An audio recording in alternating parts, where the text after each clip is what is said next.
going on, everybody? Welcome back to the channel. My name is Adam, and in today's video we are going to be going through some of my guilty pleasures. As you can see in today's video, I'm actually rocking out this awesome shark shirt. Now, I was originally planning to wear this in the video. This is my guilty pleasure shirt. I ordered it online about a year ago and I've never worn it outside since, but I wear it all the time when I'm just lounging around. Unfortunately, it's a little too warm for today's weather, so you get the next best guilty pleasure shirt, the shark. Okay, so diving right into it, in case you guys don't know what guilty pleasures are, the Urban Dictionary definition is something that you shouldn't like, but you like anyways. And so, as you can tell by the definition, I thought this would make for a very, very fun video, so let's just get right into it. So, first up on our list, we have camouflage. If you guys have been watching my vlogs for a while, you might know that one of my favorite pairs of pants I wear all the time are these camo kind of tapered joggers. Regular camo, digi camo, even this black camo, and I will be the first to admit I am even a large fan of Realtree camo. I even went so far as to get Roman Atwood's camo merch. I'm just a big fan of camouflage, and right now I'm living in the big city, Toronto. It doesn't make a lot of sense, so I'm not wearing as much camo as I used to, but I'm definitely not afraid to admit I actually really like it. So next up on our list is something that I've actually hidden in the background, and it's not that small. It's the Pokemon poster. It's not that weird and unusual to like video games, but I picked two video games that I am very, very into that the average person of my age is not. The first one being Pokemon, and I get it. It's totally fine to be into Pokemon, and maybe not that weird, but the level that I'm into Pokemon, I don't know if you guys understand. If you've seen my Pokemon Let's Plays, I've actually hidden some around the channel here. I have a gaming channel. All I used to do was Pokemon videos. I know it all, man. I've played every single game all the way through, even the new Ultra Sun and Ultra Moon. That came from the midnight release for Ultra Sun and Moon. I waited in line at the mall. I'm pretty hardcore. Yo, what's going on, everybody? It's Adam Brice here. Today, we are the Pokemon Master.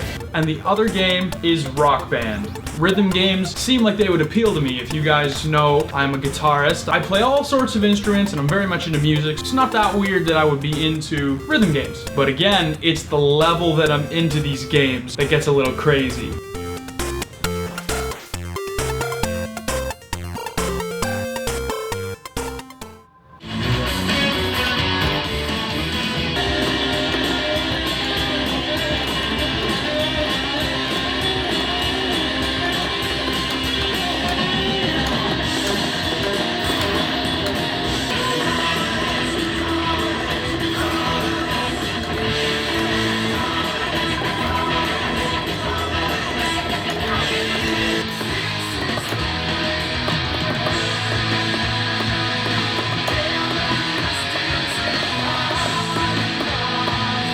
Alright, and next up on our list has to be maybe the one that I'll get the most flack for. Crocs and Jandals. These pieces of footwear are the epitome of function over fashion, and that is something that I'm a huge, huge fan of. So I don't have them on me, but I actually own Realtree camo Crocs, and they was the first limited edition run. They're actually kind of rare and very hard to find, but I have camo Crocs. People were making fun of me for it, man. I had Gemma making fun of me for it. Why'd you buy Crocs? She went out the next month and bought herself a pair of Crocs. They're super comfy. They're the easiest sandal to slide on. I'm not a big fan of the toe sandals. You know the flip-flops where it goes in between your toes? How do people do that? I don't know. I can't do that. They either flap my feet or they just really hurt my toe cracks. So I'm a big, big fan of Crocs, and also Jandals. They're Jesus sandals. Jandals are just what I refer to as Birkenstocks or closed-toed sandals. I call them Jandals because it's after Jesus sandals. Me and my buddy came up with it when we were super immature and young, and the name just stuck. So anytime I see some sort of Jesus sandal, I just call it a Jandal, and Crocs, I thought I'd link those together because I'm actually a big, big fan of them and a true believer of the whole functionality of those, especially closed-toed. Open-toed sandals, not such a fan, but anytime I see someone just rocking closed-toed sandals in a public setting, man, props to you. So next up on our list is going to be music. So when I had to come up with music that I thought was kind of a guilty pleasure of mine, it had to be something you wouldn't expect me to listen to, and something that I really, really listen to. Because for example, there's a Juice Newton song I really like. I really like the Backstreet Boys. There's even a 1D song that I'm a big fan of, but I don't listen to them all the time. A guilty pleasure artist that I really get excited to just sit down and listen to their whole album through has to be Uncle Kracker. Guys, and if you don't know Uncle Kracker, his old stuff, specifically 2001 No Stranger to Shame album, I know every word. It mixes old hip hop with country, and this big guy, Uncle Kracker.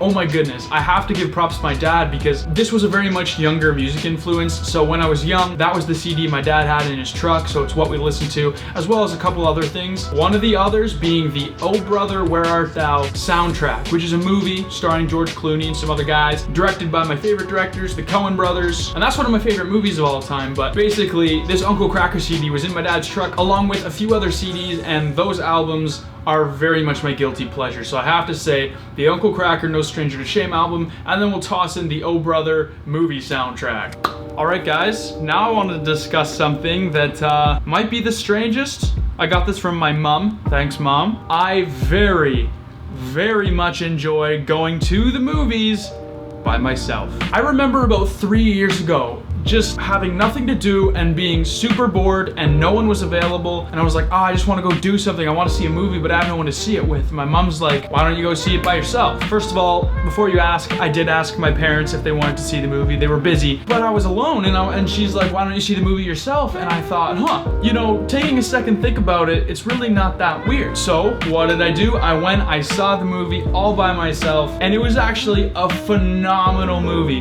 This was right around the time I was taking my film school course. When you take a focus program for film, a lot of people in the program happen to like films. So that meant we were always discussing the new films coming out and stuff, which meant I was seeing a ton of movies that were coming out in the theaters. But I didn't have people to see them with all the time, so I started watching them by myself. I guess it was really only just over a year ago I started doing it. But honestly, I enjoy it just as much as seeing a movie with other people. They're completely different, and I like them both for different reasons, and I feel like some movies I enjoy when I can just be myself and watch them, and other movies I would really rather see with people. Things like comedies, please, I'm sorry if you do this, but please do not go see a comedy by yourself. Let alone, I don't really like seeing comedies in theaters. I feel like you go to the big screen to witness visuals that are awesome that you can't get at home, and I feel like comedy doesn't do that. No offense, but I'm just saying there's better movies. Like, I went and saw a horror movie by myself.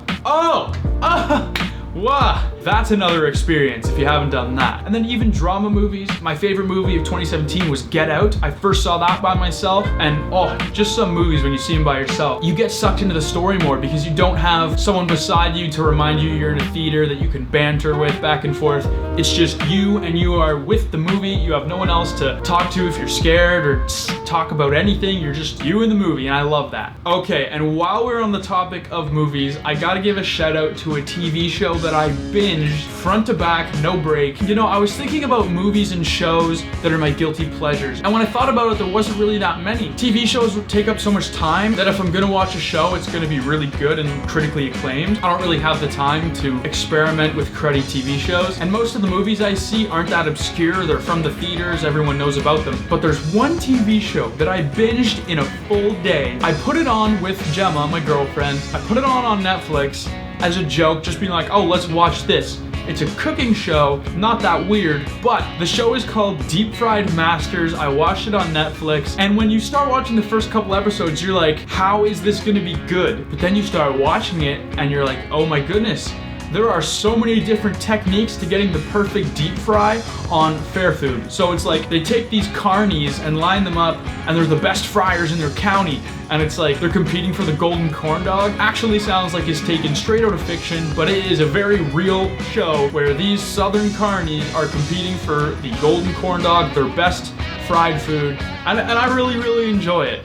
Over the years, I have perfected the art of deep frying stuff in seconds because I have the customer in mind. People do not like to wait in lines, so you have to move the product quickly. Hey, give a couple episodes a try, Deep Fried Masters. It's on Canadian Netflix. I don't know if it's on other Netflix, but I have it. I've thoroughly enjoyed it, and that's about the most embarrassing thing I've ever binged on. So, those are my guilty pleasures. I hope you guys enjoyed. I tried not to keep it too basic, like, I really enjoy eating an entire pint of ice cream. Or like, on my cheat day, I really enjoy having my own pizza. I tried to make them more like personalized to me, and you might not have related with all of them, but that's my guilty pleasures. I hope you guys enjoyed this video. If you want to see more content like this, let me know in the comments below. And if you've watched all the way through this video and you're not subscribed to this channel, you probably should do that. Ring the little notification bell so that you can be notified every single time I upload a video. And I'm trying to be a lot more consistent lately. Hopefully you guys have noticed that. And hit that like button again because it really does help me out, and I need it right now. YouTube is my full-time job, so any way you can help me out is greatly appreciated. With all that said, it's time for me to go. And as always, this was Adam, signing off.